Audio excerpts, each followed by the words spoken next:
Episode 41. Bella mendengarkan percakapan pria di sampingnya, sembari menikmati minuman alkoholnya. "Oh ya? Pasti karena kamu kaya raya, maka bisa menikmati gadis manapun," ujar seorang wanita seksi yang ada di samping Wisnu. Pria itu menggelengkan kepalanya, sembari menegakkan minuman alkohol. "Bukan itu, tapi aku merupakan orang kepercayaan dari tempat prostitusi," sahutnya. "Wow, pantas saja kamu bisa mencicipi semua wanita yang kamu mau. Ternyata kamu berada di dalam sangkar dengan para wanita," sahut seorang wanita. Bella yang mendengarkan itu hanya tersenyum. "Bukan aku yang berada di dalam sangkar, tapi para PSK yang berada di dalam sangkar," ralat Wisnu. "Lalu, kenapa kamu berada di sini? Bukannya di tempatmu sana, kamu bisa sesuka hati memilih wanita yang ingin kamu tiduri?" tanya wanita itu lagi. Wisnu menghela nafas secara kasar. "Seharusnya aku masih di sana, tapi karena seorang PSK membuat tempat kami dihancurkan," ujarnya marah. Para wanita seksi itu semakin penasaran dengan cerita Wisnu. "Ceritakan kepada kami, apa wanita itu membakar tempat prostitusi kalian, atau apa?" Wisnu menggelengkan kepalanya. "Orang tua wanita itu mempunyai hutang di tempat kasino, dan pemilik tempat kasino meminta orang tuanya untuk menggantikan. Jadi aku rasa orang tuanya mengatakan kepada pemilik kasino kalau anaknya di tempat kami," jelas Wisnu. Mendengar kata kasino membuat Bella penasaran dengan cerita pria di sampingnya. "Jadi pemilik kasino yang memporak-porandakan tempat itu," tebak wanita itu. Wisnu menganggukkan kepalanya. "Apa hebatnya wanita itu sampai pemilik kasino mau memporak-porandakan tempat kalian?" "Wanita itu bernama Dewi Mentari, dan dia bukan hanya hebat di ranjang, tapi juga cantik, dan dia merupakan artis di tempat kami. Bayarannya 50 juta. Dan itu rekor untuk kami selama mempekerjakan para PSK," jelas Wisnu. "Wow, 50 juta. Pantas pemilik tempat kasino langsung merusak tempat itu. Ternyata dia ingin memiliki PSK itu." "Tepat sekali," sahut Wisnu, sembari meminta kepada bartender untuk memberikannya minuman lagi. "Pasti wanita itu dijadikan pemuas nafsu untuk pria tua," ujar salah satu wanita yang ada di samping Wisnu. "Kalian salah, pemilik kasino bukan kakek-kakek peot, tapi dia pria gagah perkasa. Nathan, itu namanya," ujar Wisnu. Mendengar nama Nathan disebut membuat Bella menolehkan kepalanya dengan cepat ke arah pria di sampingnya. "Permisi," ujar Bella. Wisnu dan kedua wanita itu menoleh. "Wow, cantik. Tapi aku tidak tertarik dengan wanita tidak jelas sepertimu," tolak Wisnu. "Aku membutuhkanmu." Bella mengeluarkan uang segepok dan meletakkan di atas meja bar. Melihat ada uang membuat Wisnu tergiur. Dia ingin mengambil uang itu, tapi Bella lebih dulu menggeser uang itu. Jadi sekarang kamu ingin aku melayanimu?" tebak Wisnu. "Aku tidak ingin tidur dengan pria sepertimu, tapi aku ingin menanyakan sesuatu kepadamu. Jika jawabanmu tepat, uang ini untukmu," ujar Bella, sembari menunjuk uang yang ada di bawah telapak tangannya. Wisnu menganggukkan kepalanya dan menyuruh kedua wanita seksi itu untuk pergi meninggalkannya. "Apa tempat kamu bekerja ada yang bernama Putri?" tanya Bella.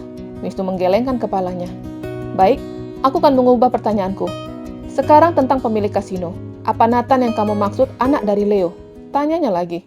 "Iya benar, dia anak Leo," sahut Wisnu, yang mana nama itu masih terus bersemayam di kepalanya. "Ceritakan kepadaku, bagaimana dia bisa merusak tempat kalian?" tanya Bella. Wisnu kembali menceritakan kejadian beberapa bulan yang lalu. Tapi dia tidak menceritakan secara detail tentang kemarahan Nathan karena telah ditipu Tante Gita. "Apa kamu masih ingat wajah-wajah PSK itu?" tanya Bella lagi. "Aku masih sangat ingat, karena mereka semua pernah aku tiduri," sahutnya bangga. Bella mengeluarkan ponselnya dan menunjukkan foto Putri kepada Wisnu. "Apa wanita ini seorang PSK?" Wisnu langsung mengambil ponsel Bella dan menatap foto itu dengan sangat dekat. "Dewi?" gumamnya sembari menoleh ke arah Bella. "Dari mana kamu dapat fotonya? Dan kenapa dia terlihat berubah?" tanya Wisnu bingung. "Dewi, apa maksud kamu?" Bella bingung. "Namanya Dewi Mentari," sahut Wisnu. "Bukan, namanya Putri Rembulan," sahut Bella lagi. "Hahaha, dia telah mengganti namanya agar tidak diketahui orang kalau dia sangat buruk," ujar Wisnu sembari tertawa. Bella semakin paham dengan ucapan Andre yang mengatakan tentang pekerjaan yang akan membuat keluarga Alexander malu. "Ambil uang ini." Bella menyerahkan uang itu ke Wisnu. Dia berlalu meninggalkan Wisnu. "Hai Nona," teriak Wisnu. Bella membalikkan badannya.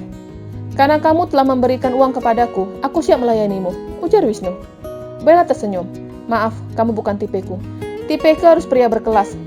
Kamu pria rendahan," sahut Bella dan berlalu. Wisnu tidak merasa sakit hati. Yang terpenting dia dapat uang malam itu. Bella segera ke mobilnya dan menghubungi Valencia, mengatakan semuanya yang dia dengar. Hal itu membuat Valencia terkejut dan tertawa. Ternyata Nathan sangat bodoh. Hahaha. Valencia tertawa. Mau menikahi PSK? Valencia tertawa dan mulai melakukan sebuah rencana. Di apartemen, Putri seorang diri di apartemen mewah itu, menikmati makan malam dengan mengangkat salah satu kakinya sembari ditekuk, makan dengan tangan, tanpa mau menggunakan peralatan makan yang ada di sampingnya. Tapi ketika itu pintu apartemen terbuka, ada Nathan dan Andre yang melihat cara makan Putri. "Kenapa kamu masih makan seperti preman?" Nathan marah. "Tidak ada keluargamu di sini, jadi tidak masalah aku menggunakan tanganku sendiri untuk makan," sahutnya sembari menikmati makanan itu. Tapi Nathan langsung mengambil piring yang ada di depan Putri dan melemparkan ke lantai. "Ubah cara makanmu, atau aku akan menghukummu," Nathan menuding pria. Wanita itu langsung berdiri tepat di depan Nathan. Dia harus mendongakkan sedikit kepalanya agar bisa menatap mata elang itu. "Jika hukuman dapat memuaskanmu, silakan," saut Putri santai. "Atau kamu ingin menghukumku dengan meniduriku?" ujarnya lagi dan membuat Nathan marah. Dia menjambak rambut Putri dan menarik wanita itu sampai ke kamar. "Nathan, jangan!" Andre mencoba melepaskan tangan bosnya dari rambut Putri. "Jangan halangi aku," seru Nathan dan tetap membawa Putri ke kamar. Dia menjatuhkan wanita itu ke kasur. "Karena kamu yang minta, aku akan menghukummu." Nathan mulai menghukum Putri dengan kedua pahanya. Tapi Putri dapat menendang pria itu dan memukul wajah Nathan dengan genggaman tangannya. "Kamu?" Nathan semakin marah. Dia mencengkik Putri, tapi Andre segera memukul punggung Nathan. Pria itu melepaskan tangannya dari leher calon istrinya dan sekarang menoleh ke arah Andre. "Kenapa kamu memukulku?" teriak Nathan marah. "Aku tidak ingin kamu membunuhnya. Hanya dia yang dapat kita andalkan," saut Andre. "Ingat Nathan, jika kamu masuk penjara, keluargamu akan sangat senang," Andre mengingatkan. "Ah!" Nathan teriak dan keluar dari kamar itu. Tinggallah Andre di dalam kamar itu, melihat Putri sedang terbaring sembari mengusap air mata yang ada di ujung matanya. "Putri, aku mohon kepadamu, bersikaplah baik kepada Nathan. Jangan membuat dia marah." "Kamu menyuruhku bersikap baik, sedangkan dia tidak," teriak Putri. "Dia memang keras, tapi sebenarnya dia baik. Dia menjadi temperamen seperti ini karena orang tuanya dulu bercerai," ujar Andre lagi. "Jangan menceritakan kisah sedihnya kepadaku.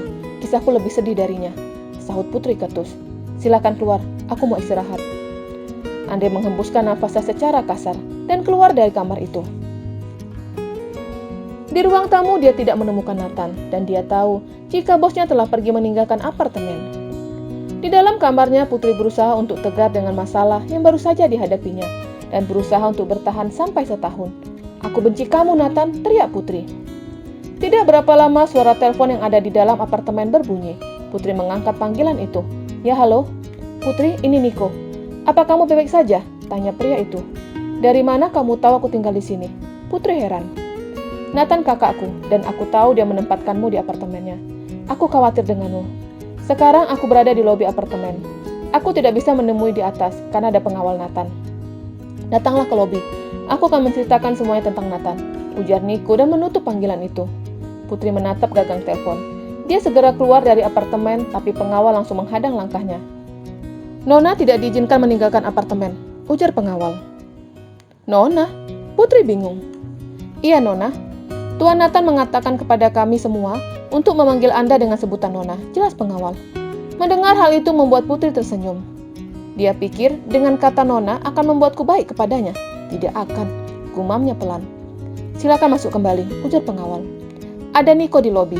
Dia ingin bertemu denganku. Tapi kalau kalian melarangku untuk bertemu dengannya, kalian bisa mengizinkannya untuk bertemu denganku di dalam," ujar Putri sembari menuju apartemen. Kedua pengawal itu saling bertukar pandang. "Nico adik Nathan. Jika kalian tidak percaya, kalian juga bisa ikut ke lobi," ujar Putri lagi.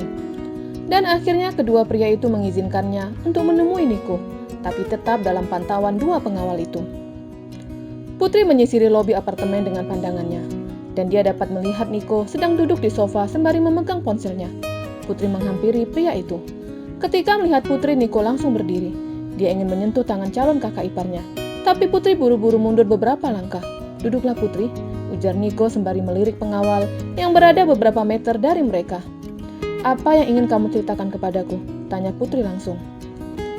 Begini, aku bisa melihat kalau kamu dan Nathan tidak saling mencintai. Dan aku yakin Kamu mau menikah dengannya karena dipaksa. Jadi aku kesini ingin memberi pertolongan kepadamu. Pertolongan? Putri mengerutkan dahinya. Nathan tidak pernah serius dengan satu gadis. Kekasihnya Valencia saja meninggalkannya. Itu karena Nathan tidak serius dengannya. Jelas Nico. Lalu, untuk apa kamu menceritakan semuanya kepadaku? Sedik Putri.